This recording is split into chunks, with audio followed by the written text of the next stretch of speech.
Go. Okay. What? Hit it? Okay. Well, greetings, everyone, and welcome to our Zoom meeting tonight with Colorado Faith Forums. We're so happy to have so many of you on, and I see some familiar faces and some not familiar faces, but I think this will be an exciting evening for us all. We're delighted. I'm Gail Berkey. This is my husband, Doug. We're board members, as well as James and Kathy Crapo and Taylor Dix and Stephanie and Jenny and Mark Champeau. We are delighted and grateful to have David Ostler joining us tonight.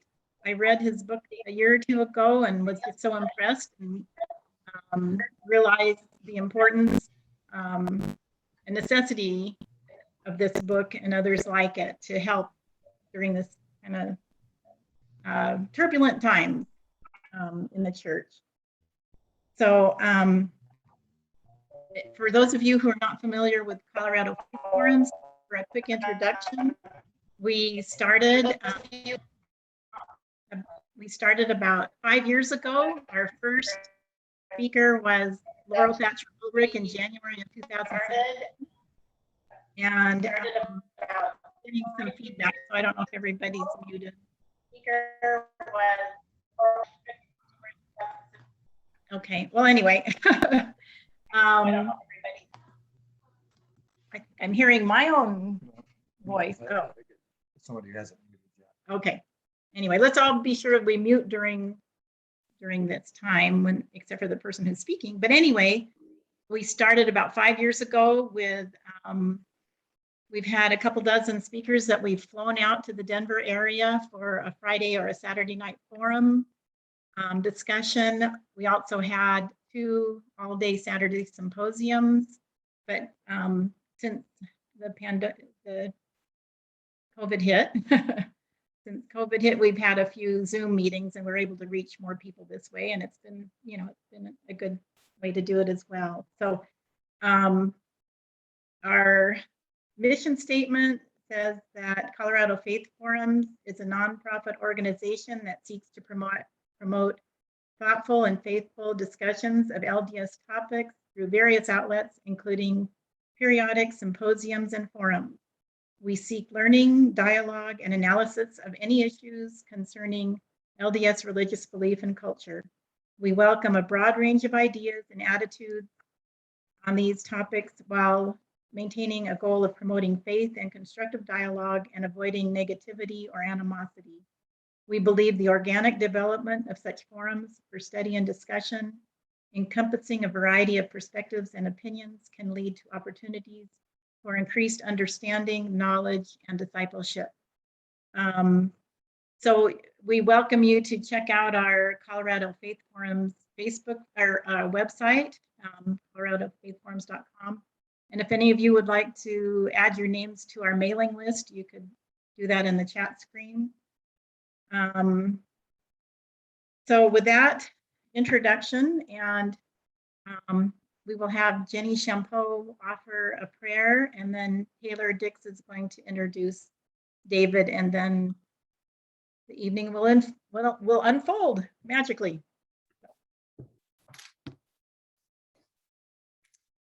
Okay, I'll offer the prayer. Thank you, Gail.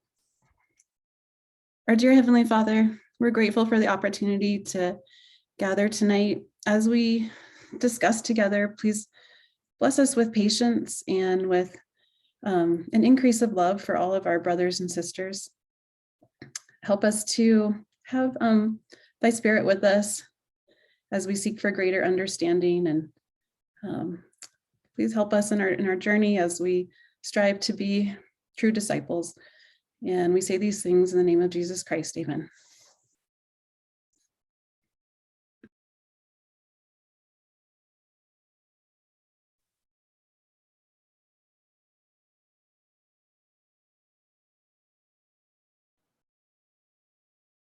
Taylor? Here we go. There you Sorry about that. Oh, We're all excited to have David and his wife Rochelle joining us here tonight. They're joining us from Virginia, and so we appreciate their willingness to meet with us, even given the time difference.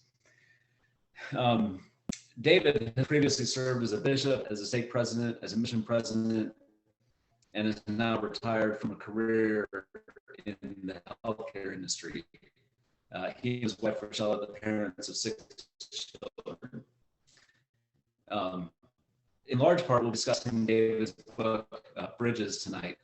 It's been called a deeply Christian book that calls upon all of us to seek understanding and to minister to the wounded.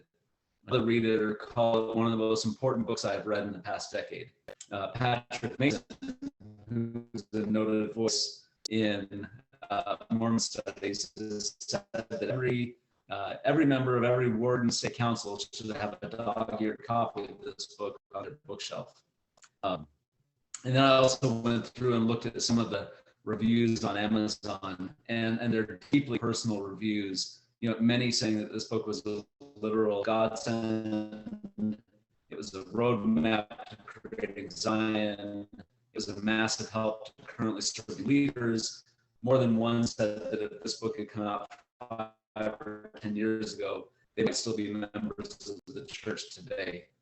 Others said that this book had saved relationships with friends and family members when their Orthodox beliefs started to shift. We're honored to have David with us tonight, and we look forward to learning with him. So welcome, David.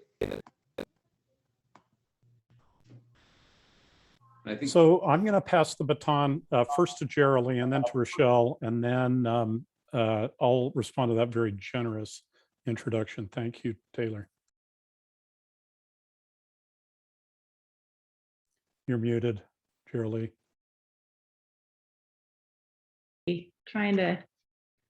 Okay, welcome everyone. Let's get started. The format for this meeting will be a Bridges presentation circle. This format helps us practice listening and develop curiosity. Dave will take 2 minutes to make a point about the presentation's topic, and then anyone can ask a clarifying question, which Dave will answer for up to 1 minute. After several clarifying questions, Dave will have 2 minutes to make his next point, then more clarifying questions, and so on. The circle is a form of work with participants being asked to be curious and practice their listening skills.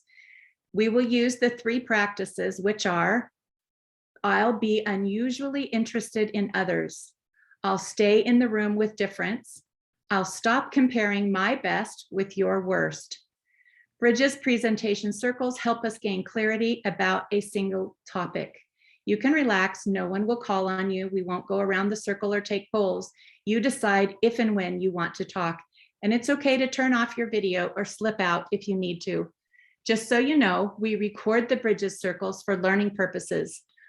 We won't make anything public without your permission.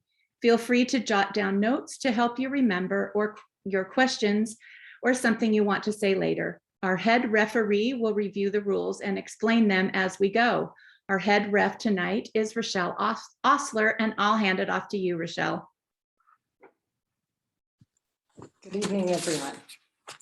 Our presentation tonight is Understanding LDS Disaffiliation, a microcosm of today's division and contention, finding pathways to understanding and healing. Dave will respond to tonight's topic in 2-minute segments. Following his comments, anyone may ask a clarifying question.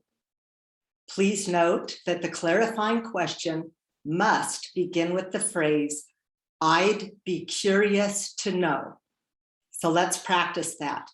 Everyone, please unmute yourself now.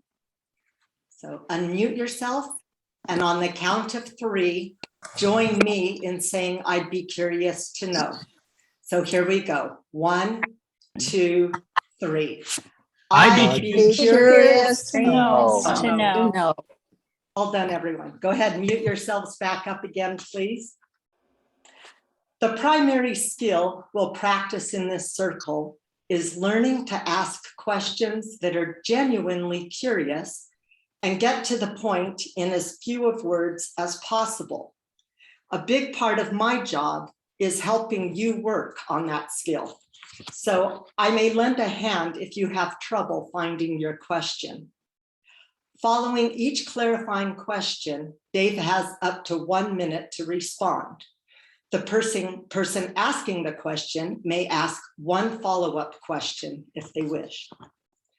You can tell that I'm the head ref because I have this clock, and I'll be using it to help Dave keep track of time and know when his time is up. During question time, there may be periods of silence. We'll sit with the silence while we wait for people to find their question. To ask a question, raise your hand so I can see you. Do this using the raise hand icon. This is a large group, so I can't see everybody all at once. You can find the raise hand feature in Zoom by clicking on the reaction icon at the bottom of your Zoom screen. I may explain a few other rules as we go along, but that's enough for now. So let's get started. Dave, if you'll please give your first response to this meeting's topic. Are you ready to start now, or are you going to say a few words first? You're ready to start. Okay, he'll give us his first response to this meeting's topic, Understanding LDS Disaffiliation, a microcosm of today's division and contention, finding pathways to understanding and Thanks, everyone. And this is kind of an unusual format, but we wanted to try it out because it's a way of having a greater, more in-depth conversation. And Rochelle, you can start my time now. And it's also to keep me on track so that I don't talk too much and we can talk more about the things you want to talk about. So I'm going to talk about this slide for a minute. The question that I wanted to address in the Bridges book was trying to help us understand about LDS disaffiliation. And I've got two pieces of statistically valid data here. The first comes from a guy named Sherkat, and he measures something called religious loyalty and apostasy. And loyalty is where someone who is born into the faith and identifies at that faith at age 16, whether they still identify that when the survey is done. And as you can see, there's declining loyalty among Latter-day Saints, particularly in the millennial and Gen X populations. There's also something he measures, which is gains and losses from switching. So there's some people that join the church and there's some people that join another church. And in that population born 71 and after, we have a net outflow of 28% of our members in the United States. Jana Reese, when she analyzes the data, says that if you look at even a subgroup of that, the loyalty and the apostasy rates are even worse. Pew also researches this, and they've identified that roughly 360,000 adults, Latter-day Saint adults, departed the faith between 2007 and 2014, which ends up being roughly 25 people per congregation. And it's really unclear whether those trends have continued in the effects of the pandemic.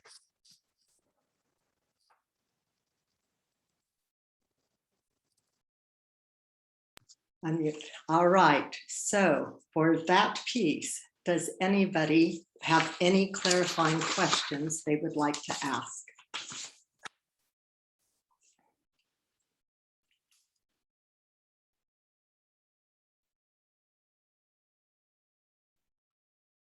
I'm not sure if a thumbs up is the same thing as raising a hand. James, did you have a question? Yeah, I'd just like you to compare those results for the LDS faith to Okay, faith. so James, if you would just, tonight we're going to begin every question with the words, I would be curious to know. I would be curious to know how better or worse LDS experience is than other Christian faiths.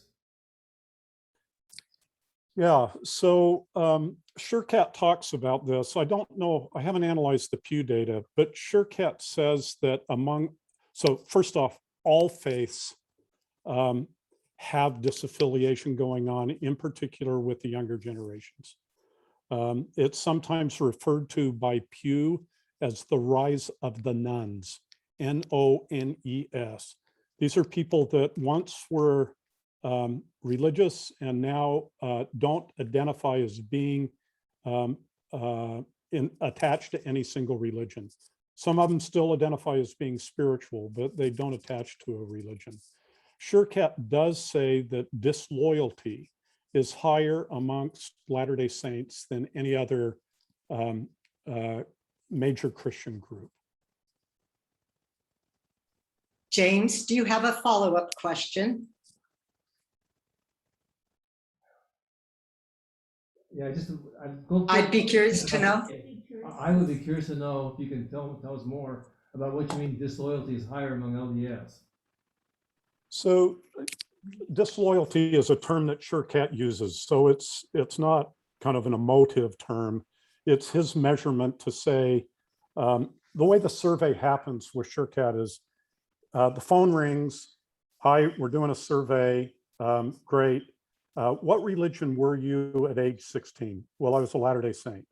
What religion are you today? Well, I'm Catholic, or I don't have a religion. Where there's a switch like that, that's what he calls as being disloyal. So Rees has dug into this data and identifies that the disloyalty rate for this youngest age group is about 56%, 54%, meaning at age 16, they were a Latter-day Saint, and at age 30 or 35 and under, they are not a Latter-day Saints. That's the way they're measuring disloyalty, is really disaffiliation. Thank you. And thank you, James, for getting us started. Let's go to Emmy Colton, please, with a clarifying question, beginning with the words, I'd be curious to know. Hey, David. This is Thomas Colton, so slight difference in the tone. But I would be curious to know, is there a follow-up question in that survey that kind of summarizes the reasons for the disloyalty? Is there any qualitative or quantitative follow-up? That's a great question. And the answer is some. But I'm really excited that Jana Rees and Benjamin Knoll is going to research this. It's my understanding that they'll be launching a survey looking at specifically disaffiliated Latter-day Saints and understanding their reasons. As I did the research for the book, my approach with the book was, what do we know? What data is there out there? So we found SureCat, I found Pew, and I found work by Jana Rees and Benjamin Knoll. And Jana's going to drill into that in detail and bring in statistically valid data, I think, that we would all be very hungry for. Great. Thomas, do you have a follow-up question? No, that was great. Thank you. Great. Our next hand up, Dan Christensen. I'd be curious to know about the subgroups you mentioned, that it where the rate was higher. Were any of those significant to you as you were reviewing that?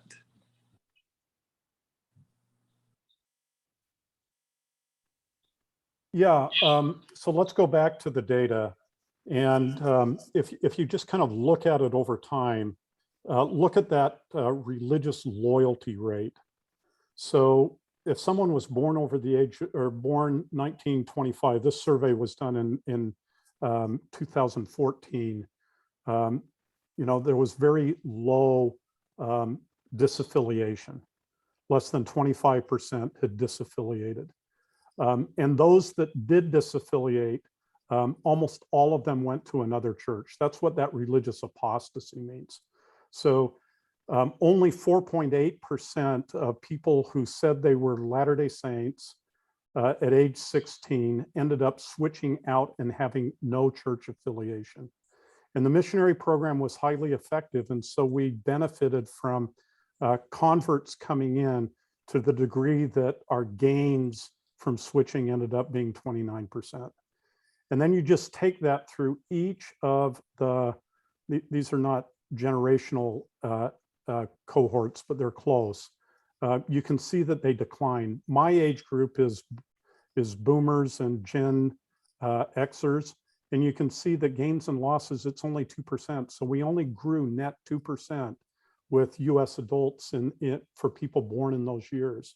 And then you look afterwards and it's a minus 28% for people born 71 and after. And it even declines further when you just look at that segment. So, generations are substantially behaving differently with regards to affiliation and disaffiliation. Thank you. Dave can either not see my clock or he's pretending he can't. I can't see Dan, it. do you have a follow-up question for Dave? Well, I'm curious to know still about subgroups.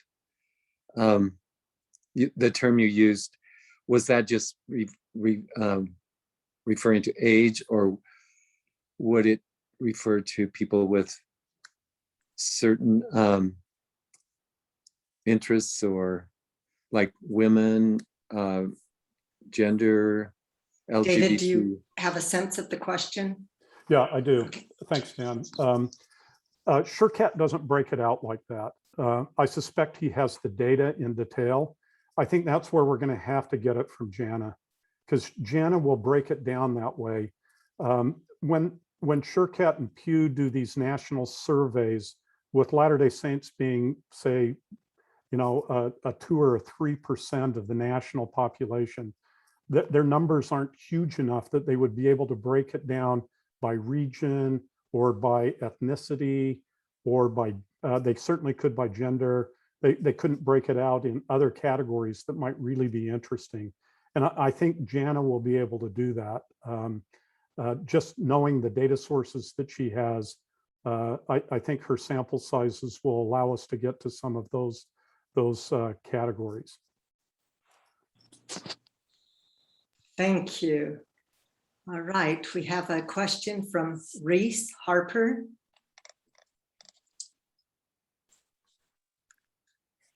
Hi, David. I have a question about. So we begin our questions, please, with "I'd be curious to know."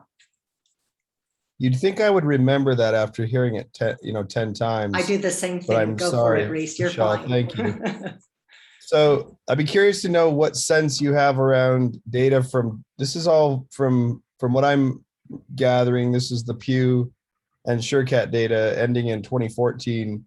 I would imagine there's been, at least anecdotally in my experience, it seems like there's at least been a maintenance of this trend, if not an acceleration of this trend during the last 24 months during COVID. Do you have any sense for that, either anecdotally or a sense of a better sample for more recent data, David, that you can kind of give us some guidance on? Good question. And I really wish I could answer it definitively. I think COVID has really altered the landscape. So I don't know how to respond to that. I know Pew has suggested that some groups of people have become more religious during COVID, and then other groups have become less religious. I suspect that there are Latter-day Saints that didn't attend church in person for a year and participated by Zoom and said, that works great for me. I don't need to go back to church. And there's other people that said, things are really tough. I need church. So I think it's premature to be able to comment on that, but I'm just as intrigued as I think you were just by the nature of your question.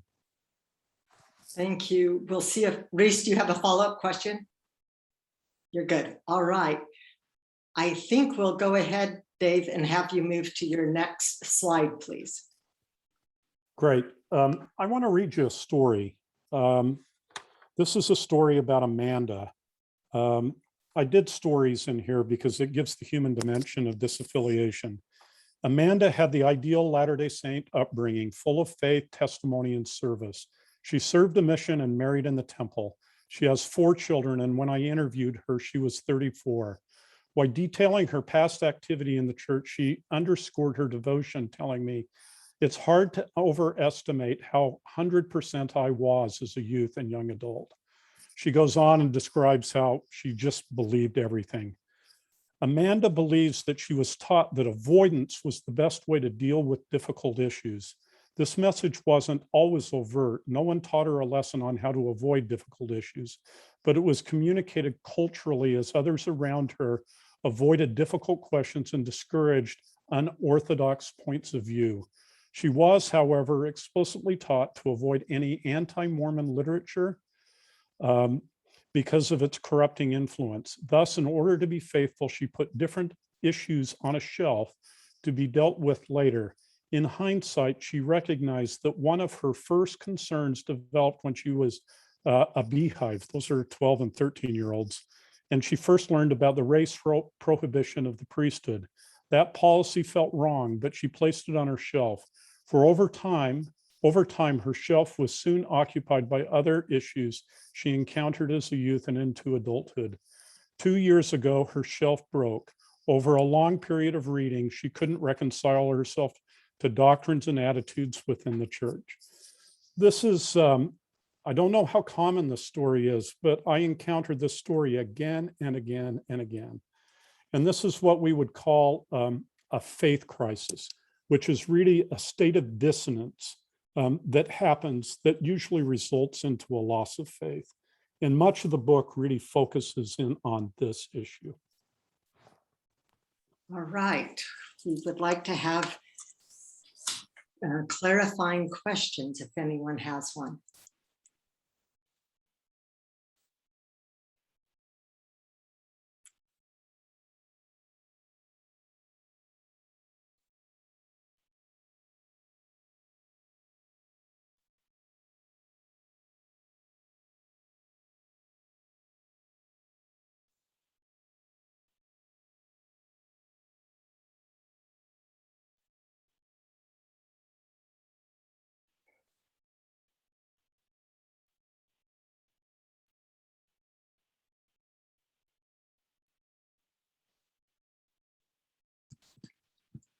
So Dan Christensen. I'd be curious to know why that results in a loss of faith. Because in my own experience, I still hold on to the faith in the greater power, but I have been disappointed with the promises and the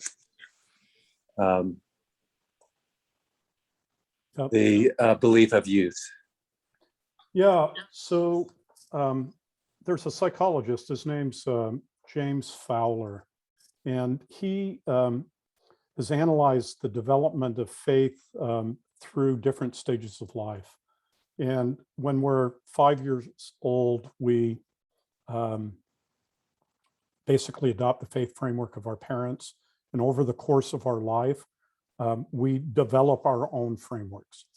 Some people develop frameworks that when they, in their adult life, those frameworks break.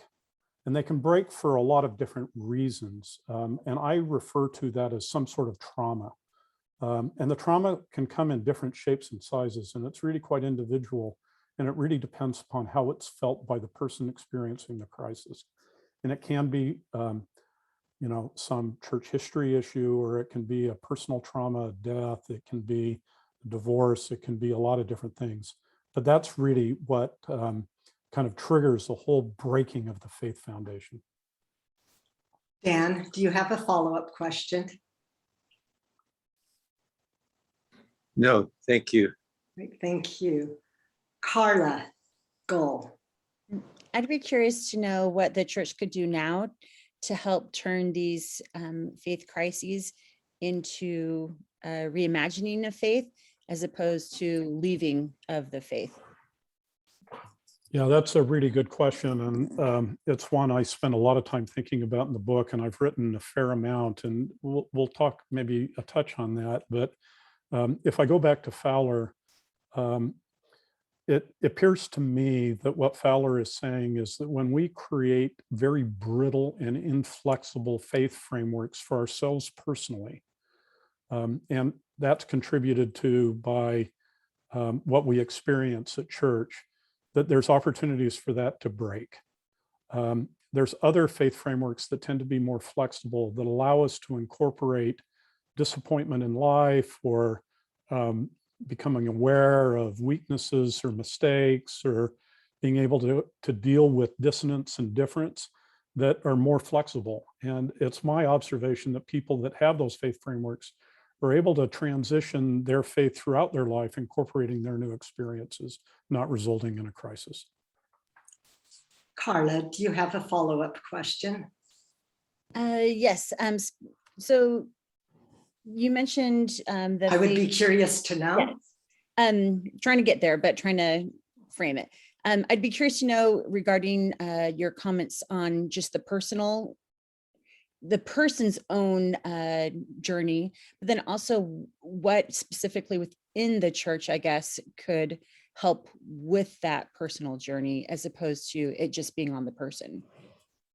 Yeah, so the church can contribute to this, and the church can contribute to that flexibility. And the church can also avoid certain traumatic events. So for example, a traumatic event could be, and it wasn't traumatic for me, but I was a stake president before I knew that Joseph Smith was a polygamist. And so, I'm in my 40s, and that's news to me. And so I had to kind of incorporate that into the way I'm thinking about my faith. And since I didn't learn that, when I was 14 or 16, or, even maybe earlier, that could have been traumatic for me. It is traumatic for some people. And there are some people that when they learn something like this, where we could have taught it to them, and we could have given them context for understanding some of those issues, then it becomes a loss of trust and it becomes traumatic. Thank you. Sam Woods, do you have a clarifying question beginning with, I'd be curious to know? Thank you. Yes, I would be curious to know, in the absence of valid data, David, what led to your impression that the most significant reason for adult disaffiliation is faith crisis? So, good question. And I'll just modify it a little bit, because I would say it's for committed adult disaffiliation. So, this is where someone who's been highly active in the church, likely has participated in the temple, has held callings, significant callings, and they all of a sudden start to fade away fade away from church. My experience is that that's usually because of a faith crisis. There's other reasons why people leave that aren't related to faith crisis. But just on the experiences that I have had, it's my impression. Again, there's no valid data on it. So you're just trusting my gut, and my gut's not really very good. So take it for what it's worth. Sam, do you have a follow-up question? I do.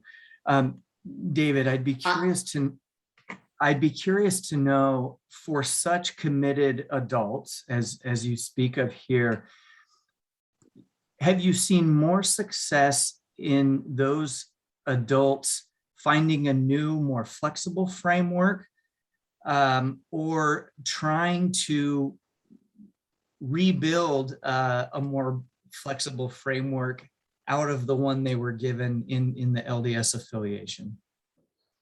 Good question. And I don't know the answer to that, but here's some impressions. One is the local ward or religious support system for that individual is really important. And I'll get to some data that I have from at least a group of people that were in a faith crisis about that. If there's a supportive group of people for that person and they can process this faith crisis or trauma in a particular way, we're more likely to have them figure out a faith reconstruction that allows them to continue to participate and belong inside our community. And then it's really up to the individual and their ability to adapt. And those are personal characteristics of adaptability that I think really also get to this issue. Thank you. Heather Floyd, do you have a clarifying question? Yeah, so I'd be curious to know if, like in the story of Amanda, or several of us, if they are leaving the church, the gospel of the church, or if they hold to that, versus are they leaving the church culture? You know, with her, and several of us felt the dissonance, but there's also the taboo in talking about it. And Yeah, I don't know, just is it always, well, I shouldn't say always, but is it culture or is it the gospel sometimes? it can be both. It can be either. So, you know, some people deconstruct is maybe kind of a funny term here, but they can lose their faith pretty quickly and they're out the door and they'll never come back. You know, there are those people. I don't know if it's what percent. There's other folks that kind of suffer in pain and silence for a long period of time.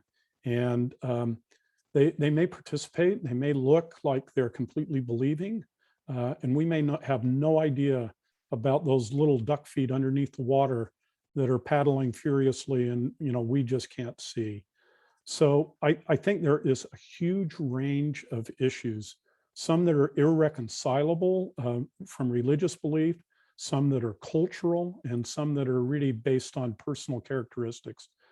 I'm not sure I got to it. I know you've got a follow-up. Heather, do you have a follow-up question? No, actually, I don't. I think you answered it very well. All right. I see no other hands at this moment. So Dave, why don't we have you move on to your next bit? So let me tell you a little bit about this slide. I have two sets of data here. Neither are statistically valid. It's what's called a snowball survey, but there's enough people in it that it directionally should be helpful to us. So the first group is something called a faith crisis member survey.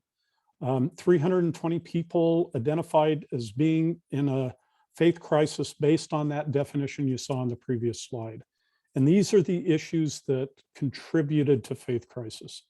And you can see, you know, the big three: questions about church history, church's LGBTQ policy, gender roles within the church. I did another survey, and I did this through a group called Leading Saints. It's a nonprofit that provides leadership tools to ward and stake members, and had 500 people respond to it. And what I was fascinated by is the disconnect around the narrative that people leave because of a faith crisis, because they don't want to live the commandments, because they've been offended, or because they have a conflict with other members or leaders.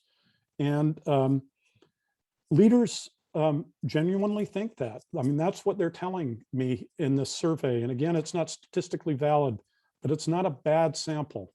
And in this faith crisis member group, they said, no, they're completely missing the boat on this. It has really nothing to do with that. And the thing that's really powerful to me about this data is that that means that if a member has a faith crisis, they are likely going to be assumed to have had a problem with other people, personal behavior, or laziness. And none of those assumptions are going to be helpful for us as we try and understand and minister to this group. Good. Questions?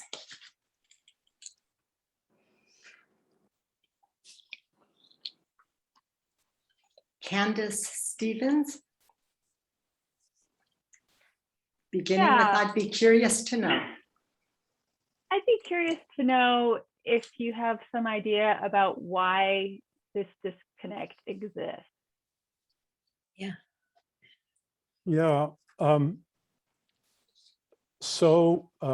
I want to be really respectful here. You know, this is US data that I'm looking at here. The church is worldwide. There's disaffiliation that happens in the Philippines or in Costa Rica or in Russia. And those issues might be completely different than what exists in the United States. And I suspect that they're also a little bit different within the United States and within different groups of people. So when the church talks about this in general conference or in handbooks and in curriculum, they generally talk about Simon Ryder having his name misspelled, or, you know, laziness, or, you know, someone who commits sin and then loses the spirit. And I think those might be true in a generalized sense, but they're really not true for this group of people. Candace, do you have a follow-up question?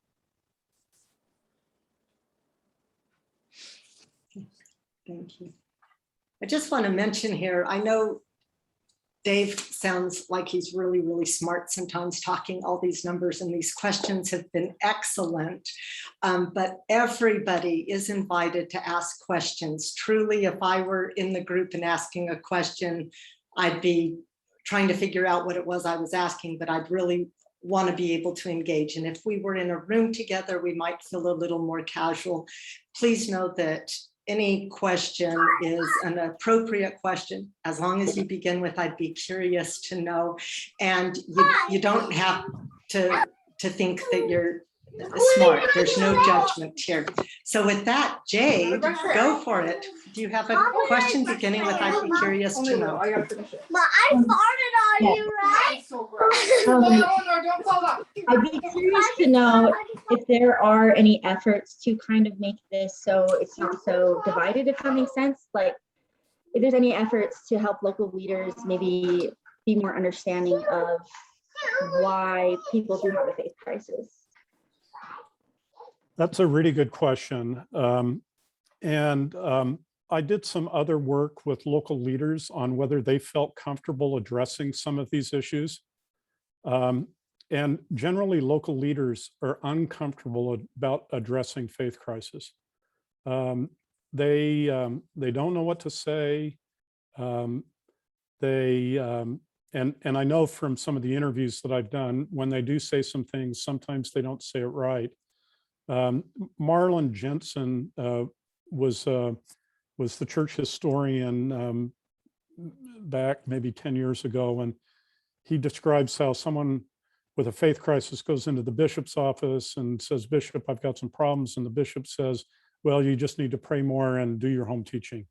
And, you know, Elder Jensen said, you know, that's just not helpful. There have been a number of materials that the church has produced that are helpful here. And if you had a follow-up question asking me what those materials were, I'd be happy to tell you what they are in my next minute.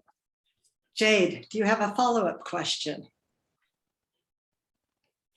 Yes, and it doesn't have to be the one David put in your mouth. You go ahead with any follow-up question you have. I would love to hear what the church produced. I mean, I've obviously read Bridges, or part of it at least. I think that's a great resource. I'm curious to know what other resources there are. Okay, thank you. Yeah, so the church, published the gospel topic essays. They first started being published in 2013, and they deal with tricky's not the right word. They deal with the complex aspects of church history and doctrine. Elder Ballard spoke to CES instructors and said, you need to know these essays like the back of your hand, and you need to teach them in seminary and institute. So that means that our youth should be learning these things, although their parents often don't know these things.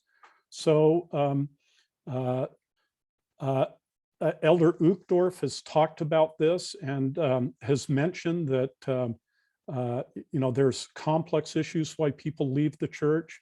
There's some new podcasts that are have come out on LDS living, and there's some new publications that are at Deseret Book, including Saints, and then some little primers on some of the complex historical issues. So I think the church will make more of those.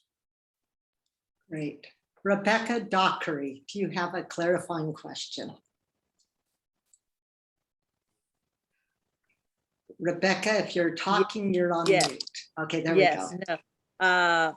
I would be curious to know, although I think David has already answered some of this, and looking at those bottom three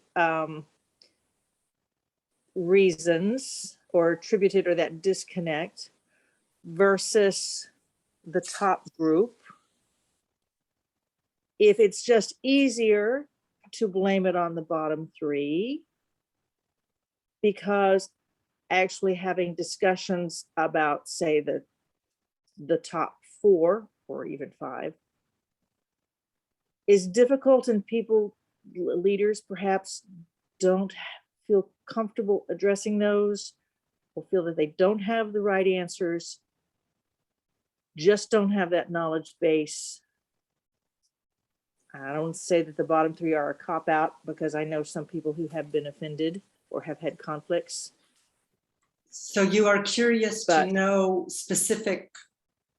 Well, I'm curious to know if David thinks that leaders just don't feel comfortable addressing the top issues, because I'm not sure I've ever participated in a good discussions on those without somebody feeling you're apostate and someone else just saying you should go home and pray about it. Yeah, Rebecca, that's a really good question. And I think it's one that, probably resonates with a number of people in the group. I've been one of those church leaders. And I've been one of the church leaders that thought it was the bottom three, because that's what I heard. And I didn't have any training that would help me understand that maybe that's not all that there is.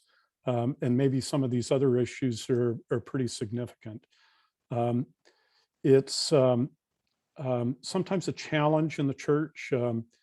We're very centralized in the curriculum that we teach, and what we talk about in sacrament meeting is often very much what we hear in general conference, which are worldwide messages, which are wonderful and helpful, but they don't allow us to respond to some of the local needs that we have of individual groups in the church and individual locations and geographies. So I agree with you. Leaders don't know what to do, and they're not getting the training. Thank you. Rebecca, do you have a follow-up question? No, thank you very much. I'm just really curious about all of the next slides. Okay. And before we get there, let's go to Jenny Norton. Do you have a clarifying question? Yes, I'd be curious to know how much the top group is intermingled with the bottom group, to where maybe it's manifested more to local leaders in the bottom group. For example, maybe someone has issues with the LGBTQ policies, and that leads to them being offended. Or maybe someone questions about church history, and that leads to conflict with other members or leaders. So I'm wondering if maybe the leaders, are interpreting the underlying issues more on the surface of what they can actually witness happening. Yeah, it may be. I had a conversation with a group of bishops, as I was compiling the book, and one of the bishops said, we don't have this problem in our ward. And I said, well, how do you know you don't have this problem in your ward? And and he says, well, I just know the people well enough to know that people just don't have these concerns, but I am concerned about the youth. So his concern was going to the youth, which was good. But he had the problem in his ward.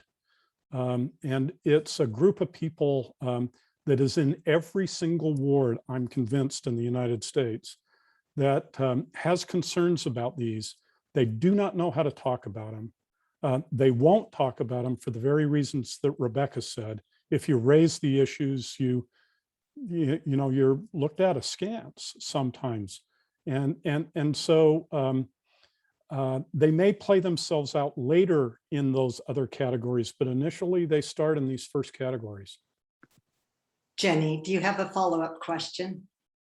Well, I'd just be curious to know if, like you're saying, that if, it later is manifest in these lower category ways, if that's why the local leaders are reporting it that way, because maybe they aren't actually witnessing the underlying issues from the top few categories because the members are, afraid to bring them up. Yeah, it may be. I don't have enough data and it didn't do enough leadership interviews to know. And I'm probably just projecting my own kind of leadership experience where I wouldn't have known about those issues. I only would have known about the other three that were there, and I simply would have assumed that they were there. I will say this, and I've got another 30 seconds on this. When I did interviews with about 50 people in faith crisis. So it's not like it's statistically valid. Almost to a T, they said, "You're the first person that ever asked me why I disaffiliated with the church." They said it with tears because they felt so unheard and so misunderstood. So they are misunderstood. Now, I think we need to get to the next slide. Rochelle, if you can. Sorry. All right. I'm going to let Dave push me on. We have several raised hands, but hopefully we'll get back to you. Go ahead, Dave. So, and I think this kind of goes along with what we've been talking about. And I want to talk about the first part of this. So generally, I asked faith crisis members, and this is 320 of them, whether they felt like their ward leaders know how to effectively minister to those in faith crisis.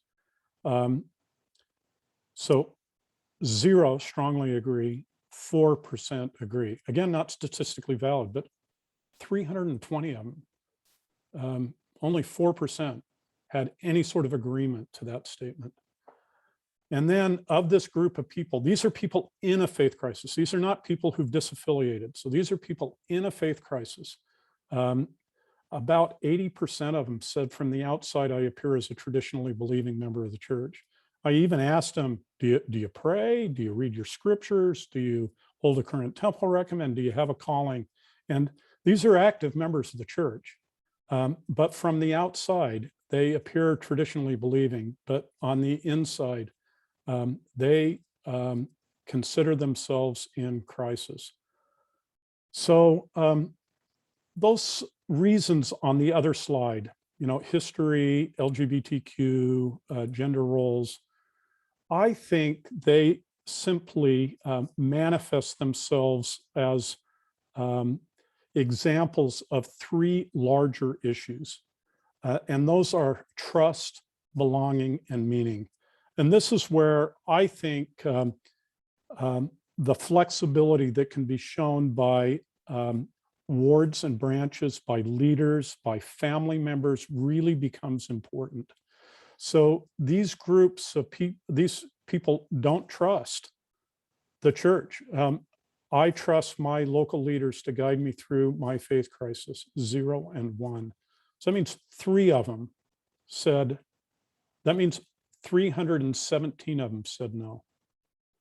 So we can talk about each of these individually through the questions. Let's go to them. Okay, I'm going to go with Stephanie Dix, whose hand was up before. You may have one. It's looking like we have time for just a couple questions in between, so I'm sorry if we don't get to everyone. So have your question concise and ready to go, and begin with, I'd be curious to know. Stephanie. I'd be curious to know, in your experience, what effective methods that ward leaders have had with discussing these things, and what the proper setting, group size, things like that have been beneficial to people in faith crises so that they do feel heard and understood. Yeah, so let's just start with church history. We need to be teaching the gospel essays. I was a mission president. I was in Africa, so the internet and investigator interaction wasn't really a big deal, but some of our missionaries are being exposed to gospel topic essays and church history issues in the homes of their investigators as they're talking, and as their investigator is Googling stuff about the church and putting it in front of the missionary, and the missionary goes, I never knew that, or I testify that that's not true. So we need to be doing a better job of teaching that. And saints and the essays and the curriculum is getting better, but we need to call teachers that can teach it and do a good job of that. The second thing is we need to be able to create a culture in our ward where everyone who wants to join us feels like they can be with us. And that is a wonderful 10-hour discussion inside ward and state councils about how to get there. But that can be done. That doesn't require us to change any history or doctrine or policy. There are so many things that we can do that will help people feel like I can go there and I can have my questions answered. I can be authentic. I can have friends. I won't be judged and the like. I've lost Rochelle's timer, so I'm probably at the end. Is that good for you, Stephanie? I'd also be curious to know about setting. If Sunday school is Come Follow Me and Relief Society is General Conference, is it sacrament meeting? What meeting is the most beneficial or appropriate to do this? Yeah, so, I think the councils have to discuss where to do that and how to do that. They have to find out how to mix it up in such a way that they can cover the issues that will in fact address these issues while dealing with kind of basic and core curriculum. So talk about it, find out the solution that works, that leaders are comfortable with, and do it. Some of these things can be talked about in sacrament meeting. Almost all of the topics associated with belonging should be talked about in sacrament meeting. And almost all of those topics are incorporated into some aspect of general authority remarks at general conference. So we can find the curriculum to deal with belonging issues and meaning issues. It's harder with regards to some of the trust issues. Thank you. We have somebody named iPhone with their hand raised. If you would like to ask your question, beginning with the words, I'd be curious to know. Oh, I would be curious to know, say this infrastructure isn't in place in your ward, but you have a child that falls right into this faith crisis category. What can you do as a parent to really make a difference in your experience? So my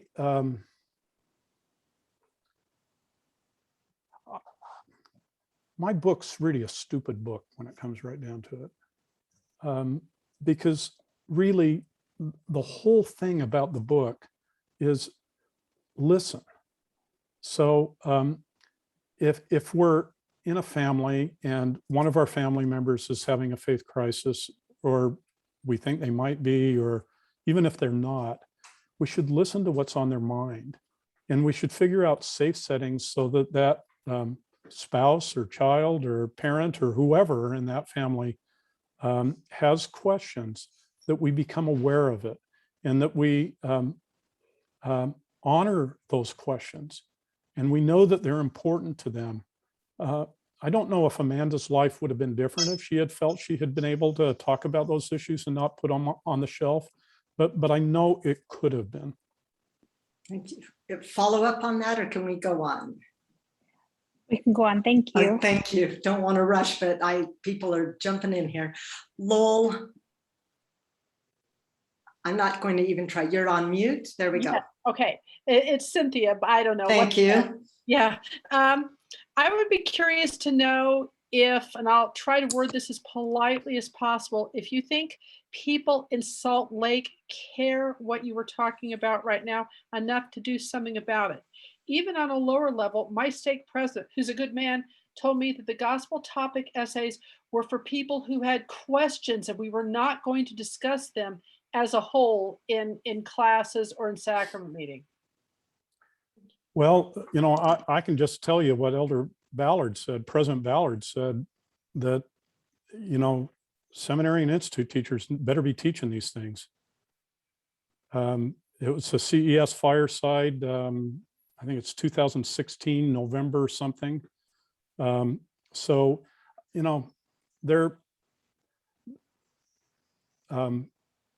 we had a fireside in our stake, and we had a discussion of some of these hard issues. And there was a new convert that came, and I had a discussion with the bishop of the new convert, and the bishop said, you know, I wish I knew that we were going to talk about the hard issues, because I had a convert of a year there, and you know, those are hard issues for him to hear. And you know, my question to him was, when did you want them to hear about it, and in what setting? Because they'll hear about it likely, maybe on the internet, maybe from a family member, but they'll hear about it. So we need to talk about them. We need to find the right setting, but we need to talk about them. Is that good, Lowell? Cynthia, but yes. Oh, Cynthia, I'm sorry. I know. Thank you. All right, Kelly Thompson. And then we'll go to Brenda and then our next film. Slide. So Kelly Thompson, if you've got a clarifying question, unmute yourself. My question was actually with the last slide, so I'll wait until the next Okay, slide. thank you. All right, then on to Brenda Johnson. I'd be curious to know, when you were talking about ward leaders and you were doing that research, was that including female ward leaders at the time? Yes, it was. And I don't have a slide on this, but I broke the data down based on gender of the leader. And what was interesting to me is I did ask questions about the gospel topic essays, for example, and the men were far more aware and of the existence of the gospel topic essays and had read some. The women were less so. So there was a mixture there. And, you know, I can't recall much more about that than that one particular tidbit. But I would guess that the data would also show that women leaders would be less comfortable addressing issues of faith crisis than male leaders, and would I think male leaders might be more confident, but I'm not sure that they're more able. Thank you. We'll have David move on to his next slide. If everyone would, oh, Brenda, I should, if everyone would take your hand down so we can start fresh, and we have 2 more slides. Thank you. So, you know, this is a wide audience, and there's leaders on, there's parents on, there's people in a faith crisis, there's probably people who no longer really believe in the church. And this is just a do this, don't do that list. Let me just pick out a couple of these that I think are really important. We can have difference. Life is full of differences. All of us are different. None of us on the phone, on this Zoom, are the same. We've experienced things different. We think things different. We even believe about the gospel in different ways. It's fine to do that, and it's fine to have those differences, but let's not translate that into relationship conflict. When we have differences and it translates into disconnection, that's a problem. And most of these don't do thises translate into relationship conflict. When we judge and blame people for their faith crisis, you know, you weren't reading the scriptures enough, you weren't praying enough, you needed to go to the temple more, and say that the faith crisis and their lack of belief now is because something that they've done, that's going to create a relationship issue. It may be true. You don't know it though when you say it. And certainly that person knows better than you whether that's true. Most people don't want to have unsolicited advice. So when we say, you know, well, here's how to think about that, that may just be the opposite of what they need to hear. What they may need to hear is, tell me more. Why did you come to that? What can I do to help? It's relationship building, it's listening, it's trying to understand. I'm a man, I try and fix things. Don't do that. That's maybe why some of the men aren't as good at this as the women are, because they understand, perhaps, maybe this is a generalization that's wrong. They may focus more on building relationship. Right. Kelly, I'm seeing your hand up still. Did you find a way to work your question into where we are here, or is it just up from the last? Okay, Natalie Rubin, do you have a, I would be curious to know? I'd be curious to know if you think that people feel threatened. Do people feel threatened, and that's one of the reasons that they perhaps can't minister to people who think differently? Like if your faith crisis is somehow contagious or will spill over into my faith. Yeah, so this is a complex issue, and you know, the answer is there are complex issues in the church, and when no one has to think about the complex issues, we don't have to face the complex issues. But today is a little different. And with the disaffiliation that we're seeing in the church, and particularly among the younger generations in the church, I don't think we have the luxury of avoiding it. Patrick Mason allowed me to interview him for this book, and I've got a quote in it. And if you have the book, you can just go back to the index and find it. But he says, we have to plow through the difficult issues. There isn't a choice. You know, we have to reconcile ourselves with the Mountain Meadows massacre. We have to understand why some people just don't feel like they belong.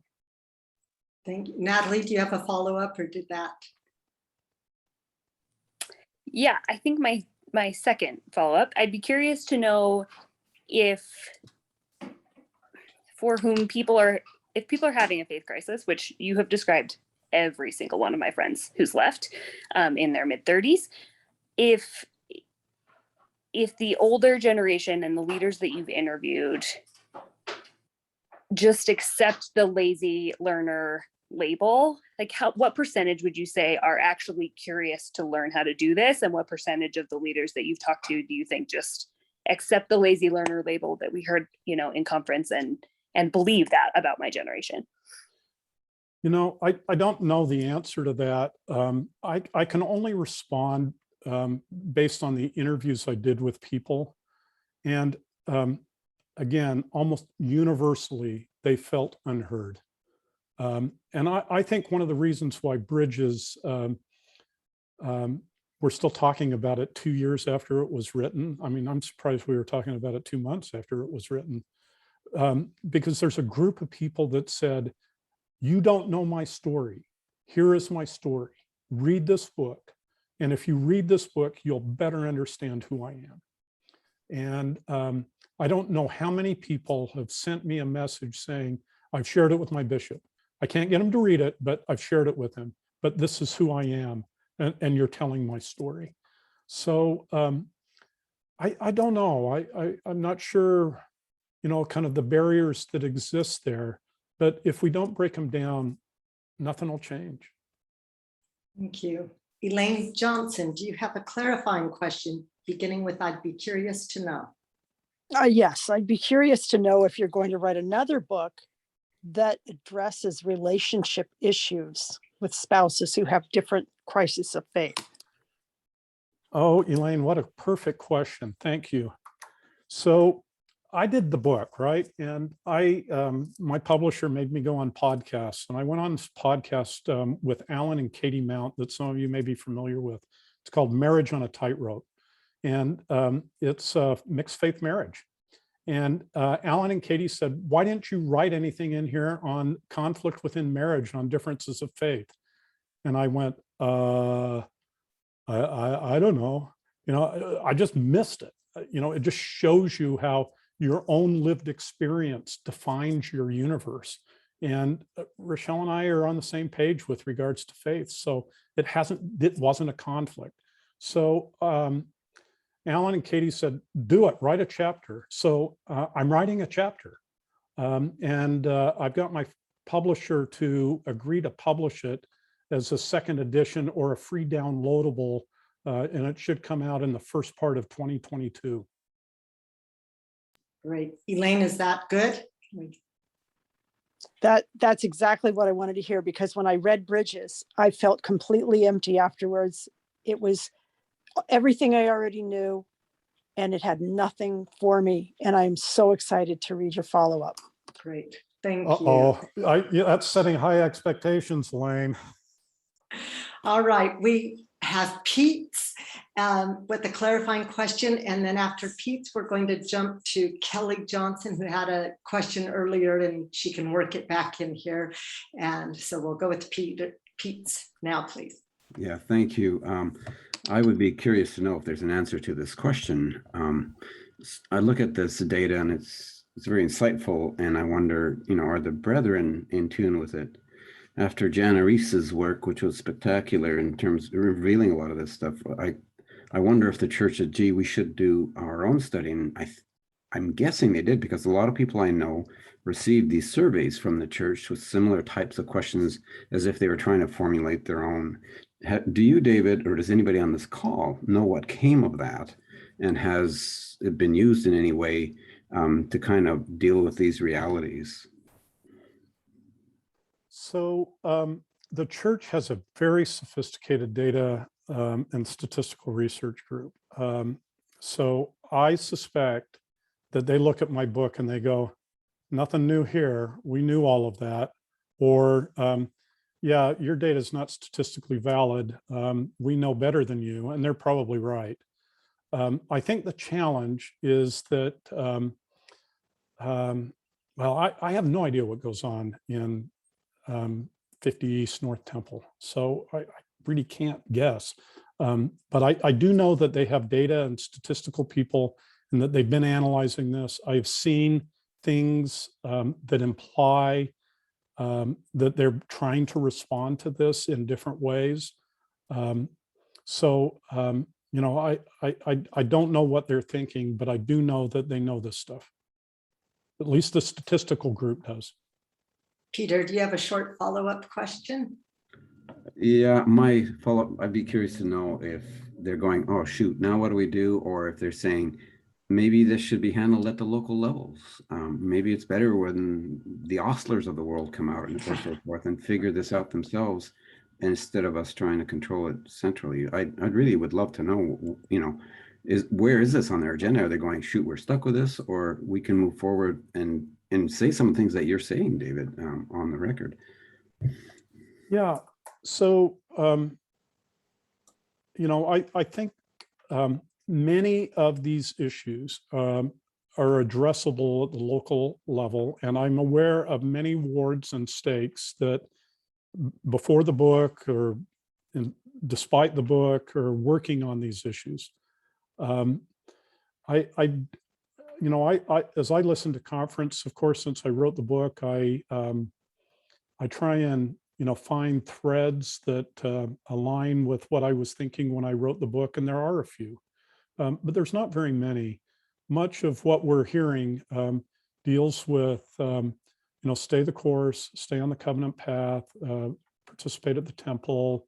It's the work of salvation, And I understand that, and all of those things are meaningful to me as a member, and I know they are to many, many other people.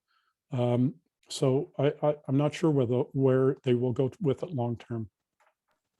Thank you. All right, we'll go to Kelly Johnson, and then last question on this group from Gail Berkeley, and then we'll go back to Dave. And if you have other questions, we'll see if we can squeeze them in there. So Kelly Johnson, are you there? Okay, we may have lost Kelly, so let's go to Gail Berkeley, please. Okay, this is, Berkey, I'm sorry. That's fine. I'm going to call. Yeah, I'd be curious to know, and this is a personal question. You said that when you were state president is when you found out that Joseph Smith was a polygamist. And so, and I'm sure you dove headlong into the gospel essays and other things. And so my question that I'm curious to know is, you know, you said you were not traumatized, and how do you get through learning things like that and not be somewhat traumatized? Have you had any of your own faith journey that you've had to deal with, or how have you handled that? Yeah, so, you know, it was unsettling. It was something I didn't know. And, you know, there were aspects of it that were more troubling than others.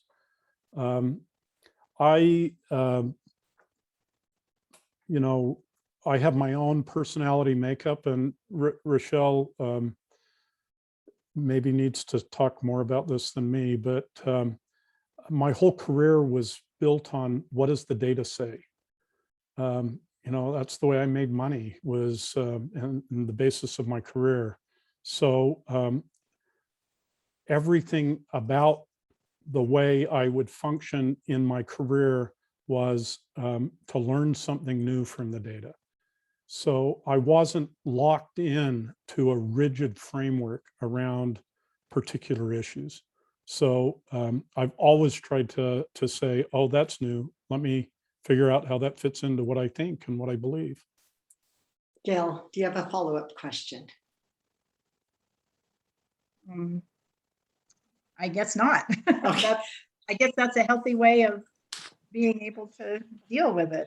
But a lot Let's of pop over to Patrick. Thank you. Since Kelly wasn't here, Patrick, why don't you take the last question, and then we'll move on to the last slide. Patrick. Hey, this is actually Kira, Patrick's Kira. wife. Thank you. But I'd be curious to know, as far as getting the essays, the gospel topics essays read by more people and taught to more people, in my experience, it's a real catch-22, because we want people to be aware, we want people to learn the history so they can avoid a faith crisis. But at the same time, it's amazing to me how many people I know who absolutely do not want to read those essays. They're frightened of the essays, in part because they're aware of people who have left over reading the essays. So I guess I'm curious about the balance there between, you know, having transparency into the history, which can be so messy and complicated and troubling in some aspects, and maintaining the faith when we delve into the let's tighten that up. You would be curious to know. I'd be curious to know how things can be balanced with this, the study of the history, the teaching of the history to the seminary kids from their youth. And great. Dave, you got that? I do. Okay. It's a messy question. I'm not phrasing it well. I think I got it, Kira. So there's a term. So couple of thoughts on this. One is it's unavoidable. We live in a day of internet and online communities, and in the United States, you know, most every person will encounter unsavory aspects of the faith. But I think it actually provides us a framework that is more robust, that is sustainable, and that is we make mistakes. We can learn from our past. We can understand the role of culture in our church. We can continually examine what we need to change and how we need to repent. And because of all of that, I think in the words of Patrick Mason, the restoration continues. Great. Do you have a follow-up question, Karen? I'll scare you by saying, yes, I do. I'd be curious to know, I'm just looking at this, how we minister to those who think differently, do this and don't do this. And I think these are so good, so appropriate on both lists. I'd be curious to know how we can expedite education for the leaders to do a better job of this. Well, I think we can ask them to do it. Some people in a faith crisis said, what do I do? And I said, you can go to your bishop and say, until you study these issues, I know you can't effectively minister to me. So if you want to minister to me, you better understand the issues. And so I think to some extent, we all have voices, whether we're the bishop or not. If we're a council member, we can raise it in the council. We can raise it and ask questions in our priesthood or relief society meetings. We can talk about it with our leaders one-on-one and ask. One of the pieces of data that I did collect that I haven't touched on now is of leaders, almost every single one of them has either a close friend or family member who has had a faith crisis. It touches us all. And because of that, and because of our love for people, we want to address it. We just don't know how. Right. Dave, let's have you move on to our last slide, and then we'll follow up with questions there. Thank you. So, and this might be a throwaway slide, and we may not really want to talk about this, but the disconnection that I see with regards to belief and faith crisis in particular is just a symptom of all of the divides of the day. Basically, we don't know how to listen. We don't know how to understand people's experiences. We don't understand what's important to them.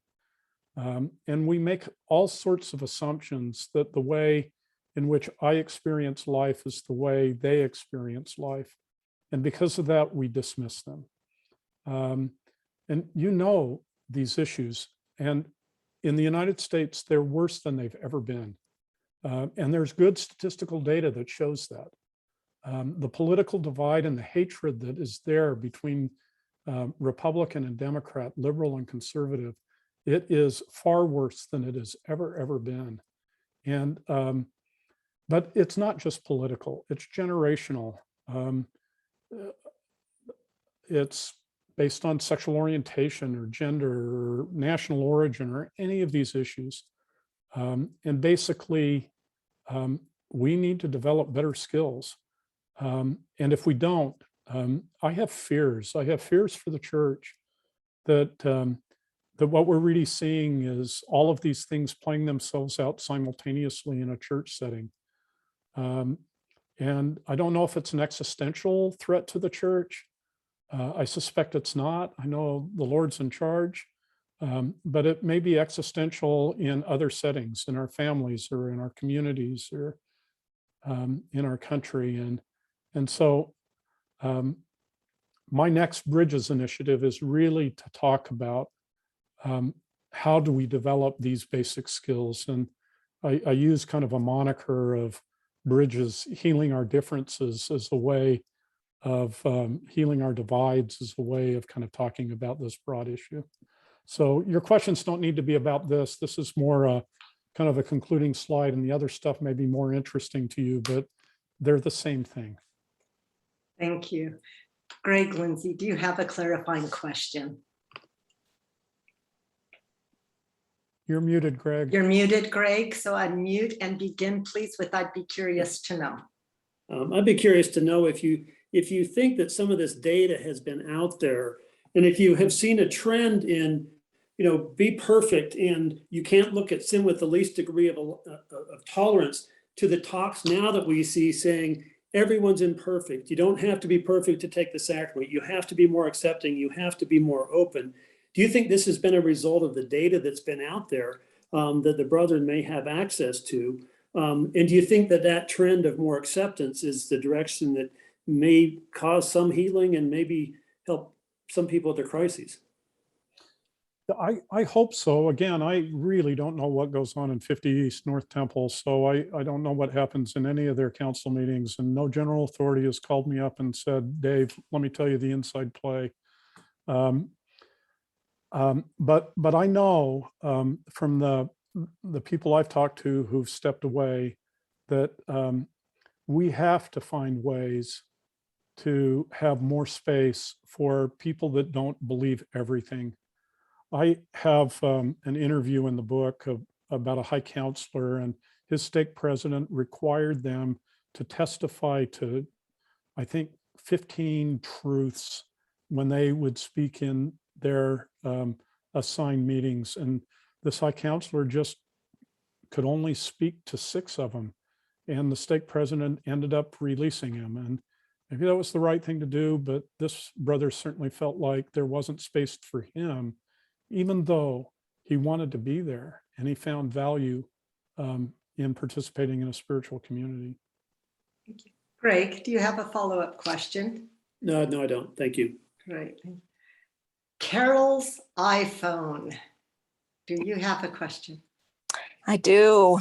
Dave, I would be curious to know, kind of regarding the initial slides that you talked about, the SureCat Pew and the Pew surveys. Were other religions, I'm sure they were, but I'm curious about how the other religions in the world, more particularly in the United States, how they compare to the data regarding the LDS faith. And is there an overall decline in religiosity in the United States? Yes, there clearly is an increase in people who have no religious affiliation. And I'm just speaking off the top of my head, but it's probably between 20 and 30% of US adults now don't identify as belonging to any religion. And it's interesting when you start getting into that data, you find that many of them are spiritual and they feel connected to God or a higher life force or spiritual purpose in their life. But remember, some of these generations have real challenges with affiliating with organizations and trusting organizations. And certainly religion is one of those organizations that many of them mistrust, whether it's Catholic sex scandals or mega churches and evangelical money abuses or some that they find in their own tradition. They don't find a home in organized religion. Carol, do you have a follow-up question? Yes, I would be curious to know if you have an opinion on whether you believe that the gathering that is taking place now and will continue to, to accelerate will be done in a way where those people who are maybe disaffiliated with organized religion but are spiritual will be drawn to the gathering just from an invitation from their God, their Savior, because they feel drawn to that. Does that make sense? Yeah, I understand where you're going on that. And let me just tell you a brief story. Rochelle and I served in Palmyra. We were responsible for the historic sites there after our mission in Sierra Leone. And we had what we called site sisters. And these are kind of the senior sisters on the site. And we use them to train the other missionaries and how to handle the missionary work at the Joseph Smith home, the Smith home, because there were women there too.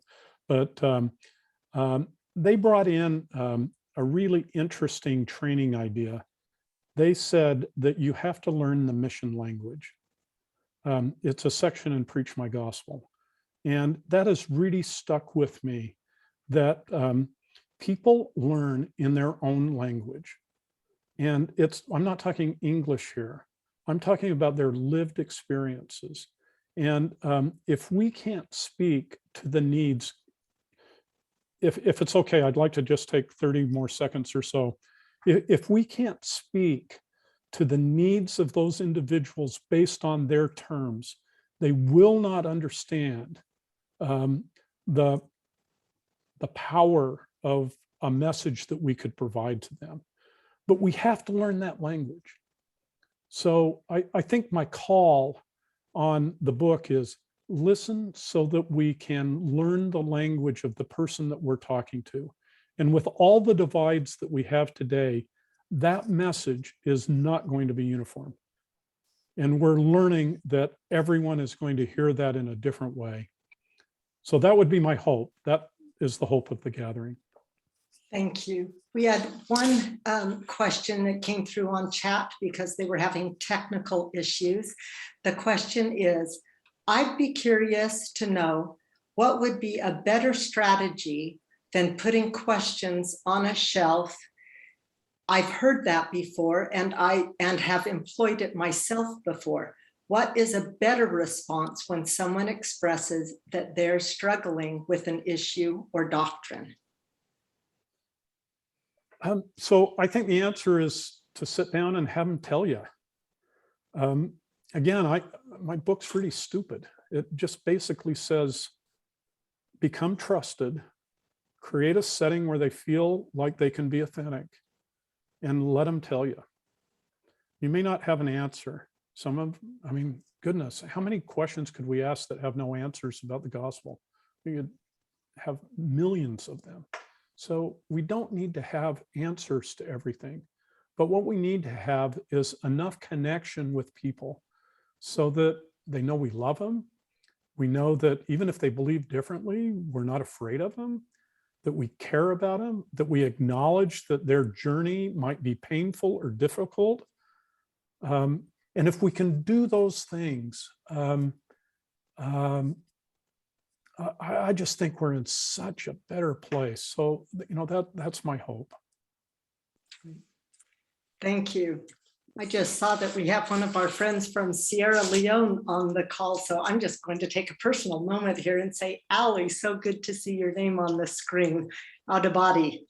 Okay, Heather Floyd, your hand is raised. Have you got a clarifying question?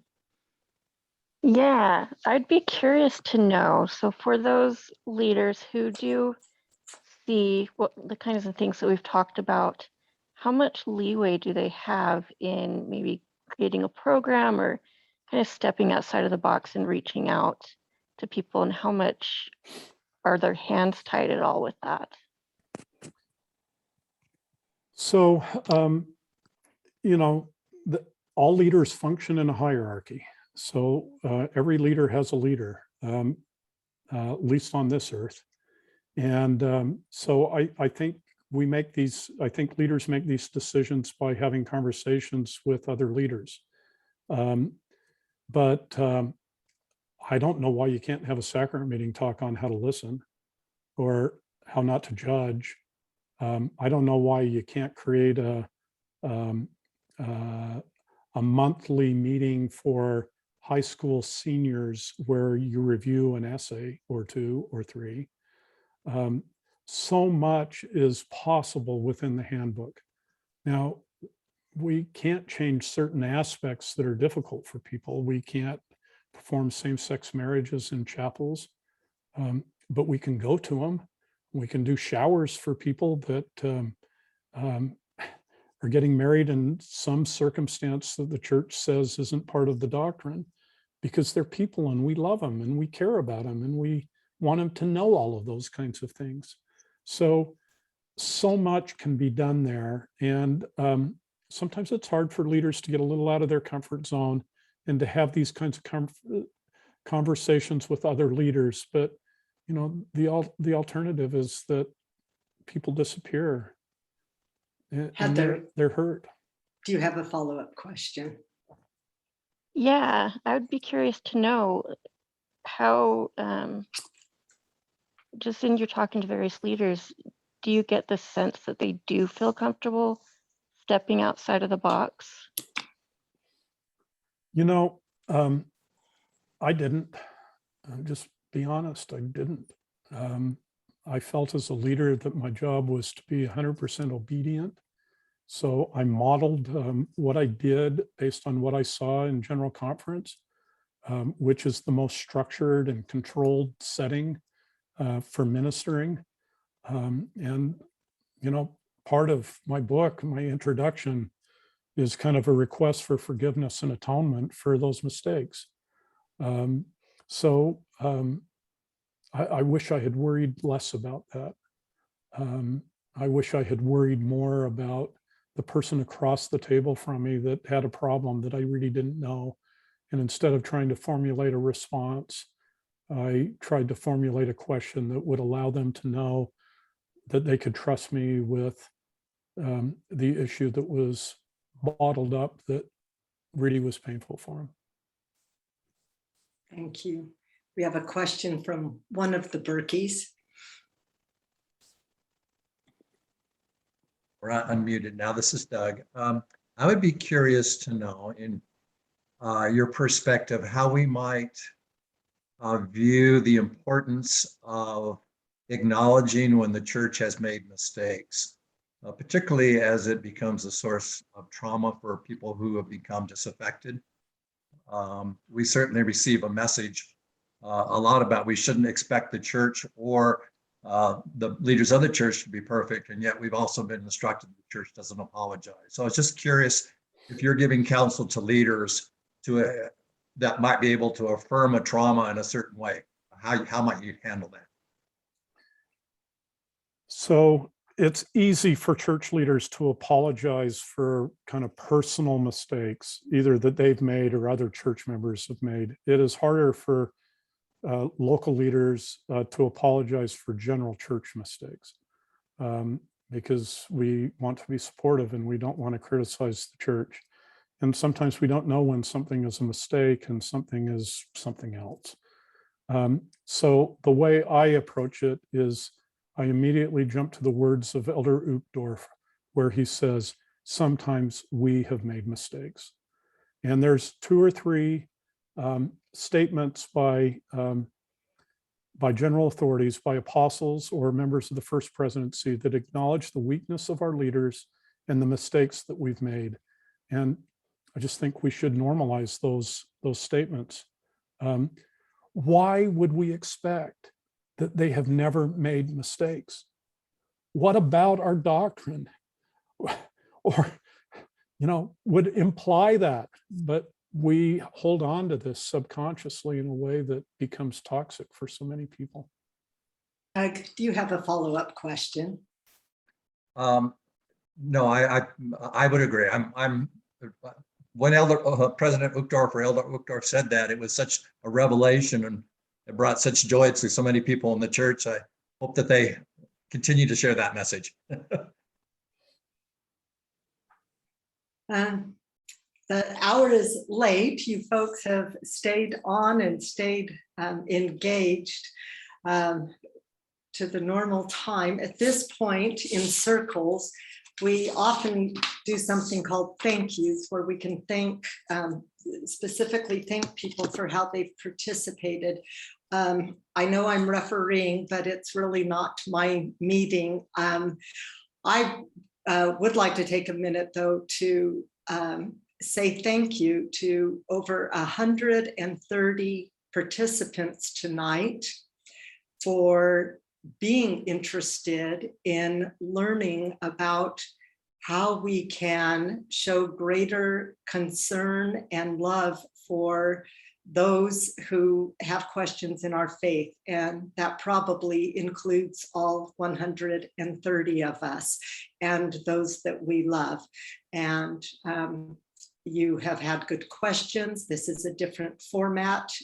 And you caught on quickly. It allowed us to hear from many of you and really appreciate that. I don't know if I give it back to David at this point or to the Berkeys. So I'm just going to sign off with a thank you, and you can fight over the mic. I think we give it to the Berkeys. We've heard far too much from me.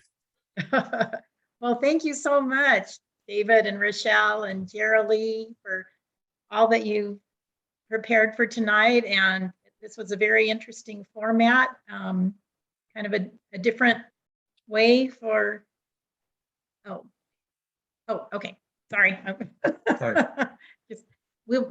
That was James Crapo saying that we will put a link to this. Where did you say, James? Wait, it went away. Okay, we will email the recording and you can find it in our Facebook page. Okay, that was a little pop-up screen. Anyway, again, thank you. I'm so bad at this. I get distracted, But anyway, it was wonderful. It was great. I appreciate it. We all appreciated all the questions from so many people, and the format worked very well. So I think we all learned a lot, and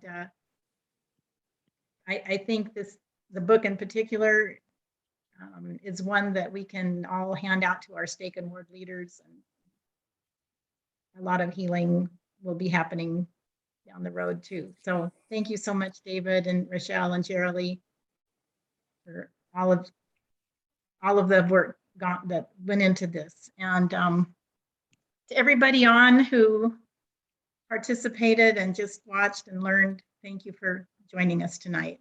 See a lot of faces that I know and a lot that I don't, but it's been wonderful. Thank you so much. So I guess if people want to just stay on and have a little after party chat, whatever you want to do, we'll just leave it open. But we know that a lot of you, it's very late, especially on the East Coast. So thanks for being with us tonight. Yeah, thank you, everybody. We'll stop the recording now. Okay.